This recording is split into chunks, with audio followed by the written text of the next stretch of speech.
السلام عليكم ورحمة الله وبركاته. كل عام وأنتم بخير. يا رب يكون عيد سعيد عليكم، اللهم آمين يا رب. وتقبل من كل واحد قدم الأضحية بتاعته السنة دي. وإن شاء الله إن شاء الله السنة الجاية يا رب تقبلها منكم على جبل عرفات بإذن الله. النهاردة إن شاء الله حبيت إن أنا أكون معاكم. كنت عند والدتي، أخويا ربنا يبارك لنا فيه كان مقدم أضحيته. وأخويا اللي على اليمين اسمه أحمد، وصاحبه برضو اسمه أحمد. هما الاتنين عاملين زي التوأم بصراحة، ربنا يبارك لنا فيهم. الأضحية كانت بتاعتهم هما الاتنين شركة مع بعض. ربنا يا رب تقبل من كل واحد منهم يا رب، اللهم امين. حبيت ان انا اكون معاكم واصور لكم بالتفصيل، بس سامحوني انا ما جبتش لقطة الذبح، لان هي طبعا انتوا كلكم عارفين ان هي مخالفة. فانا حبيت ان انا اصور معاكم. ده برضو ابن خالتي اللي هو هيذبح لنا الاضحيه. عز الدين ربنا يبارك فيه ويبارك في ذريته يا رب، ويكون عيد سعيد عليه. بصراحه تعب جدا جدا. هو دي شغلته. تمام. بس بصراحه انا لما روحت انا كنت فاكره ان هي حاجه بسيطه. لما روحت وشفت من اول شهيده الاضحيه، من اول ما دخلت لغايه ما اتذبحت، بصراحة عرفت ان هم بيتعبوا قد ايه. يا رب يجعلها في ميزان حسناتهم يا رب، ويتقبل من كل واحد قدم اضحيته السنة دي. ويا رب ان شاء الله احنا كمان نعمل باذن الله. وكل واحد مش مقتدر السنة دي، السنة الجاية باذن الله يقدمها باذن الله في حجته الكبيرة باذن الرحمن. كنت عايزة اقول لكم بصوا ان هو كان مسالم جدا. ما تعبهمش والله. ان هو اول ما دخل سبحان الله تحسوا ان الحاجة دي فاهمة ان هي راحة يعني لله. فاستكانت كده وكانت سهله والله. سبحان الله كانت يعني زي ما بيقولوا كده، قرفتها كانت سهله. فاهمين؟ هنا حبيت اوري لكم ان هو كان بيسلخ. ولما قطعها هو بصراحه قدمها لنا والله كانت يعني نظيفه جدا. انا حابه اوري لكم برضو ان هم بعد ما سلخوا كانوا بينضفوا، كانوا بيشطفوها. بعد ما عملوا فيها قطعوا رجليها والحاجات دي، برضو كانوا كل شويه بينزلوا عليها ميه ونضاف يعني.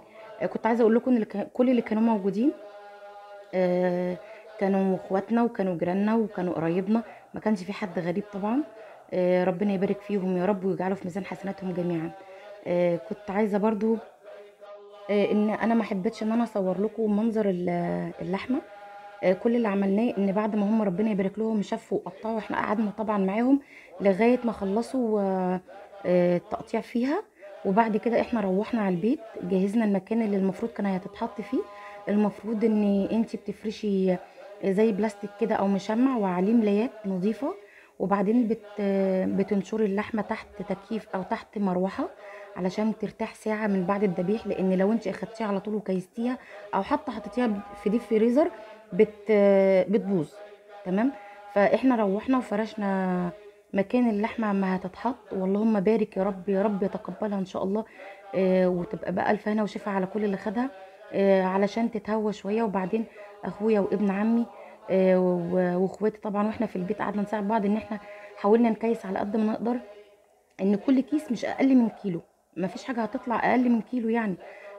فكنت حابه اقول لكم المعلومه دي. احنا كنا تاني يوم على ما منتجت وكده، سامحوني نزلته لكم النهارده، ان زي ما سامعين في صوتي كده احنا تعبنا جدا فيها. هو ربنا يبارك له قطعها لنا وظبطها لنا.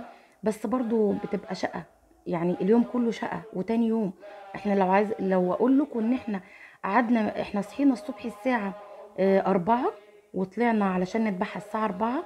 راجعين البيت كانت بعد الظهر. على ما اتوزعت كان خلاص دخل علينا الليل، كانت تقريبا الساعه 11 12. كل ده ما حدش فينا كل اي حاجه، يا دوبك اللي كان بيشرب ميه ساقعه بس. لكن ما حدش اكل حاجه. احنا حتى لما عملنا الكبده بتاعتها عشان نتغدى بيها والله ما حد كلها الا تاني يوم النهارده. عايزه اقول لكم انه كان مجهود وكله باصص ان الحاجه تطلع لوجه الله بدري. والناس كلها تتبسط. وكل واحد ياخد حقه. تمام. ما بصيناش ان احنا ناكل ولا اي حاجه. حتى كنت عايزه اقول لكم معلومه. المفروض ان الجزارين او اللي كانوا بيذبحوا العجل، المفروض ان كنا نقدم لهم فطار. ده اللي عرفته بعد كده، ان احنا المفروض كنا عملنا فطار رز بلبن اي حاجه خفيفه. الجزارين دي برضو او اللي بيساعد الجزار كان برضو يفطر. فدي معلومه حبيت اقولها لك، لان انا ما عرفتهاش الا بعد ما ذبحنا. يعني في ناس بتعمل رز بلبن، في ناس بتعمل اي حاجه تانية خفيفه كده، بحيث ان هم ياكلوها على طول ويبتدوا يشتغلوا تاني. تمام. هنا كانوا سلخوها ربنا يبارك في ابن خالتي يا رب. وابتدوا ان هم يرفعوها عشان يقطعها ويطلع كل الحاجه اللي جواها من فشه بقى، الكلوه، الكبد، لممبار، للكلام ده كله، لكرشه، كل ده يعني. كل ده احنا عملناه في البيت. احنا بعد الرجاله كانوا بيكيسوا، وكان معاهم ميزان وكده، واحنا كستات كنا في المطبخ بنعمل الكبده وبننضف الحاجات دي. اللي بينضف الفشه، اللي بينضف الممبار قصدي، اللي بينضف الكرشه. فكل واحده مننا كانت اخده حاجه وكانت بتعملها. اللهم بارك، اللهم لك الحمد. تحس ان كان في ملائكه والله معانا. الحاجه خلصت بسرعه، ما حسيناش ان الحاجه اخده وقت معانا يعني. بص انا كنت حابه اوريكم ان هم نضاف جدا. طبعا الاضحيه بتنزل طبعا، بيبقى النبض فيها شغال زي ما هو، والدم كل مدى عمال ينزل، فهم بيضطروا كل شويه يغسلوها وينزلوا عليها الميه. اللهم يا رب يجازيهم كل خير. بصراحه يعني بيتعبوا بجد. حتى هنا لاحظت ان هم بعد ما خلصوا الاضحيه بتاعتنا، لان ما كانش احنا رحنا بدري، لقينا بعد ما سلخنا وكده وابتدى يقطعها لنا، ناس كتيره جت بقى. اللهم بارك يا رب وتقبل من كل واحد. ذبح اللهم صل على النبي يعني اكتر من 7 او 10 عجول في النص ساعه اللي احنا كنا قاعدينها دي. كان يذبح وغيره كنت عايزه اقول لكم ان انا لسه عند بيت بابا والله. ما روحتش. ان شاء الله اروح النهارده بعد ما اخلص مونتاج الفيديو ده بساعه كده ولا حاجه. فكل ده احنا بقالنا يومين عند بابا، بيت بابا. الله يرحمه يا رب ويجعل البيت مفتوح بحسه وبحس والدتي، اللهم امين. كنت عايزه اقول لكم برضو ان كل اخواتي ربنا يبارك فيهم كانوا موجودين. وربنا يبارك في زوجي طبعا. انا اول ما قلت له انا رايحه عشان اخويا هيضحي، ما منعش ولا الكلام ده. زي ما بشوف رجاله تانية، ربنا يصلح حاله يا رب ويزيده من نعيم الله هو واخواتي وكل اولاد المسلمين، اللهم امين يا رب. طبعا انا واحده واحده كده هعمل معاكم الحاجات اللي احنا المفروض تتعمل يعني، الاكلات الحلوه اللي هي بتاعت العيد. اول ما اروح باذن الله صينيه الرقاق والكبده والكلام ده كله، بس ان شاء الله واحده واحده كده اما نروح. زي ما قلت لكم ان الاضحيه دي كانت شرك بينه وبين صاحبه احمد، ربنا يبارك فيه برضو طياره. بس كده ده اللي كنت عايزه اقوله لكم النهارده. يا رب يكون عيد سعيد عليكم. اتمنى يكون الفيديو خفيف عليكم برضو، وما تزعلوش ان انا ما جبتش حته الذبح. انا طبعا متاذيه ان انا بصور وفي دم وكده، بس كنت عايزه افرحكم معايا يعني. انا حتى ابني حب يتصور، حبيت اصوره، قعد يقول لي لا وكان زعلان على الاضحيه. قعدت افهمه ان دي حلال وان ربنا بيتقبلها مننا يعني وبيدخلنا الجنه بسبب كده. فهو اللي قعد يضحك، لان كنا طبعا اخدين ولادنا عشان برضو يشهدوا الاضحيه. ففهمت ابني يعني، انت لو اولادك لسه صغيرين برضو عرفيهم احنا بنعمل ايه في يوم عرفه، عرفيهم احنا بنعمل ايه في العيد. يعني حاولي تدخلي على الطفل السرور برضو، جيبي معاه بلالين وحاجات وهو رايح يذبح الاضحيه معاكي، او يشاهد الذبح.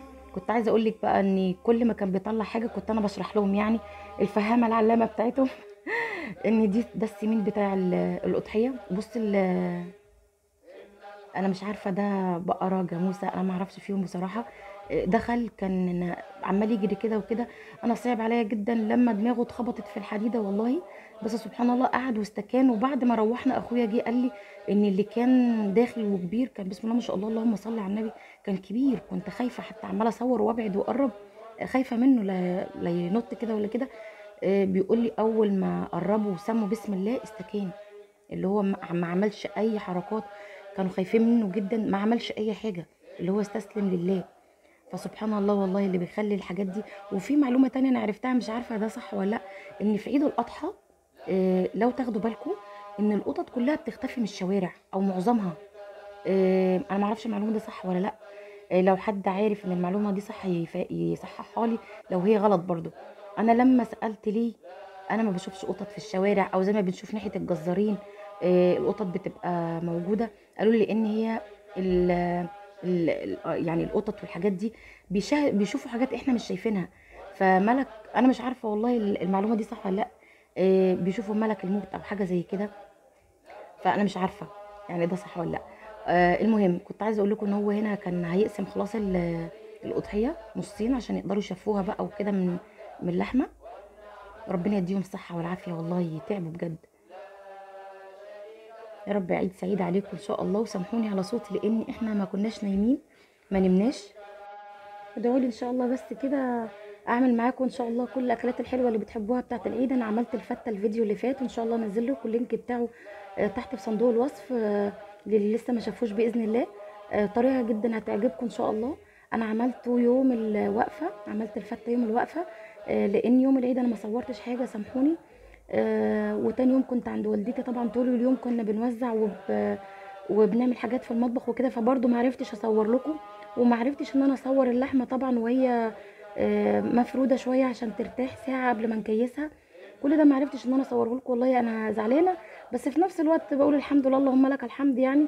ان انا مبسوطه يعني، وكل واحد قدم للاضحيه بتاعته، او شارك فيها، او شاف حد من حبايبه بيعملها وروح شارك معاه مبسوط، ده بيسعدني يعني. مش مشكله فيديوهات انزلها ولا كده، بس المهم ان انا واخواتي واهلي استمتعنا باليوم ده. وسامحوني والله، انا بتاسف لكم المره التانية، انا ما عرفتش اصور معاكم اي حاجه في البيت من طبيخ او كبده او الكلام اللي عملناه ده كله.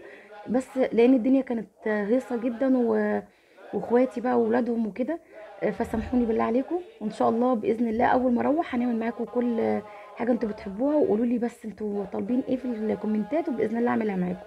هنا كنت عايزه اقول لكم ان هو كان خلاص طلع الحاجه الفشه والقلب والكلام ده كله اهو. وكان بيقسمها على اتنين عشان يقدروا يشفوها. فكده كنا خلاص بقى احنا كستات مشينا وروحنا عشان نشوف اللي كان ورانا ايه. وهم كرجاله بقى جم ورانا. مش عارفه كنت عايزه اقول لكم ايه. كنت عايزه اوريكم برضو واعرفكم على اخواتي. كانوا واقفين معاهم جوه. ربنا يبارك لنا يا رب فيهم، ويجعلهم سند وظهر لنا طول العمر يا رب. ويخلي ويبارك في كل واحدة ليها صاحب بيت برضو بقدم حاجة لله، وعارف يعني اللي ليه واللي عليه مع ربنا. يا رب تقبل بس كل حاجة. وندخل السرور على بيت مسلم في العيد.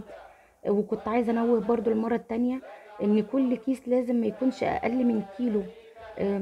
يعني انا والله ربنا يبارك يعني. انا مش عايزه اقول بالتفاصيل احنا عملنا ايه، انا بس كنت عايزه اوريكم اخواتي دول. اللي على الشمال ده احمد، وجوز اختي ابو مروان، واحمد طياره اللي هو صاحب اخويا زي اخويا برضو، ربنا يبارك فيه.